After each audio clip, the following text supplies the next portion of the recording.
नमस्कार किसान भाइयों। आज हम आपको इस वीडियो के माध्यम से जानकारी देंगे पशुओं की जो बच्चादानी होती है छोटी होती हैं, उसके कारण कई सारे पशु जो होते हैं गाभिन नहीं हो पाते हैं, उसकी जानकारी मैं आपको दूंगा। ये एक बढ़िया है जिसकी एआई करने के लिए हम आए हैं और लगातार हमारे पशु मालिक भाई ने 2 या 3 बार एआई करवा दी। हमने इसका डायग्नोसिस किया, देखा, परखा इसको, उसके माध्यम से ये निर्णय लिया इसकी बच्चादानी जो है बिल्कुल छोटी है, वो हम आपको इसके माध्यम से बताएंगे। इसकी जो बच्चादानी है बिल्कुल छोटी हैं, विकसित न होने की वजह से यह बार बार हीट पर आ रही हैं और गाभिन नहीं हो पा रही है। आखिरकार होता क्या है ऐसा? जब भी हम एआई करते हैं, सांड या पाड़े से क्रॉस करवाते हैं, तो जब भी सीमन का जो स्प्रे होता है यहाँ पर होता है, यहाँ से आगे गन पास नहीं हो पाती, अंदर नहीं जा पाती हैं, क्योंकि इसको इसमें पास करके यहाँ तक ले जाना रहता है और यहाँ पर सीमन का जो रहता है, यहाँ पर सीमन को डाला जाता है। आप देख रहे हैं इस प्रकार से एआई गन पास होती हैं, अंदर जाती हैं, लेकिन इसमें क्या हो रहा है, बच्चादानी छोटी होने की वजह से यहीं पर रुक रही है, एआई गन अंदर नहीं जा पा रही है। इसलिए ज़्यादातर पशु दोबारा हीट पर आते हैं और गाभिन नहीं हो पाते हैं।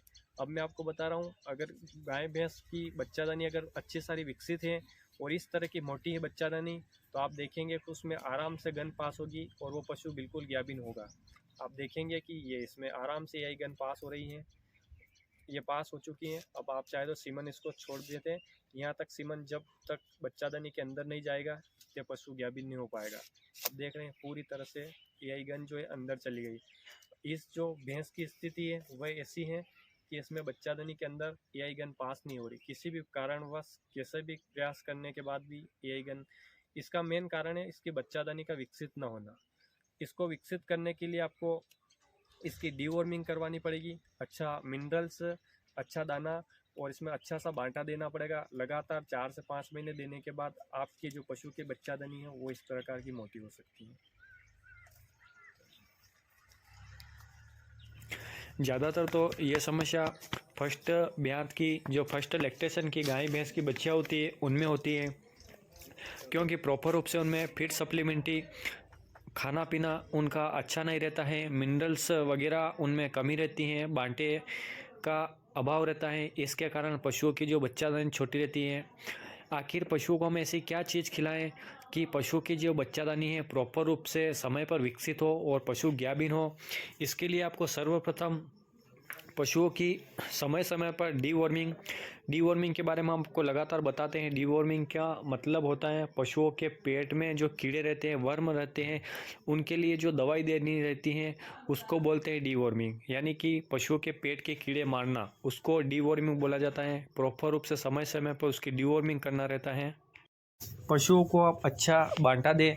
अगर आपके घर में अगर बांटा उपलब्ध नहीं है तो आप केवल कुछ नहीं, अपने घर में जो गेहूँ होता है, गेहूँ को आप पीसकर उसका जो चूर्ण बना लेते हैं, चूर्ण बना कर आप उसको उसके जो चारे में ऐड कर सकते हैं। लगातार पशुओं को जो दाना मिश्रण आप देते हैं, जो चारा देते हैं, जो सूखा चारा देते हैं, उसमें आप उसको ऐड करें। गेहूँ का जो बांटा रहता है उसको ऐड करें। उसके साथ ही आप उसमें 50 ग्राम मिनरल पाउडर ऐड करें और साथ ही साथ उसमें 50 ग्राम नमक ऐड करें, जो नमक साधारण नमक होता है और लगातार अपने घर में हम लगातार यूज़ करते हैं, उस नमक का उपयोग आप पशुओं में करें। क्योंकि ज़्यादातर देखा गया है कि पशुओं में मिनरल्स और नमक की कमी की वजह से पशु प्रॉपर रूप से हीट पर नहीं आते हैं और उनकी बच्चादानी और शरीर का विकास करने में भी नमक का और मिनरल्स का बहुत योगदान देखा गया है। मिनरल्स और नमक की कमी की वजह से ज़्यादातर पशु रिपीट ब्रीडिंग के शिकार हो रहे हैं, यानी कि वो रिपीट हो रहे हैं। बार बार एआई करवाने के बाद भी पशु गाभिन नहीं हो पा रहे हैं। यही कारण है जिसकी जानकारी हम आपको इस वीडियो के माध्यम से दे रहे हैं। तो आप इस प्रकार पशुओं की जो बच्चादानी की समस्या है उससे निजात पा सकते हैं। आप उसके जो दाने और चारे में इसको 2 चीज़ जो मैंने आपको इस वीडियो में बताई उसको ऐड करें। एक तो प्रॉपर रूप से आपको नमक देना ही है, प्रॉपर रूप से समय समय पर उसकी डीवॉर्मिंग करवाना है। साथ ही गेहूं का जो बांटा है, आपको गेहूं के बांटे के अलावा मार्केट में बहुत सारे ऐसे बांटे आते हैं, लेकिन आपके पास यदि वो अवेलेबल न हो तो आप उसकी जगह गेहूं का बांटा भी आप उसमें बिल्कुल बारीक पीस कर ऐड कर सकते हैं, वो भी चारे में। जो आप सूखा चारा, सूखला वगैरह जो खिलाते हैं उसमें ऐड करके उसमें शानदार रिजल्ट ले सकते हैं। लगातार अगर इस प्रकार से आप पशुओं को 2 से 3 महीने चारे में मिला के इस प्रकार से मिनरल्स और नमक की मात्रा यदि उसको देंगे तो श्योरली ही कि आपका पशु 2 से 3 महीने में उसकी बच्चादानी तैयार हो जाएगी, वो प्रॉपर रूप से बेहतरीन तरीके से वो हीट पर आएगा। इसी प्रकार हम आपके लिए नॉलेजबन वीडियो लेकर आते रहेंगे। आप हमारे यूट्यूब चैनल वेट पशुपालन को सब्सक्राइब कीजिएगा, हमारे वीडियो को शेयर कीजिएगा, लाइक कीजिएगा।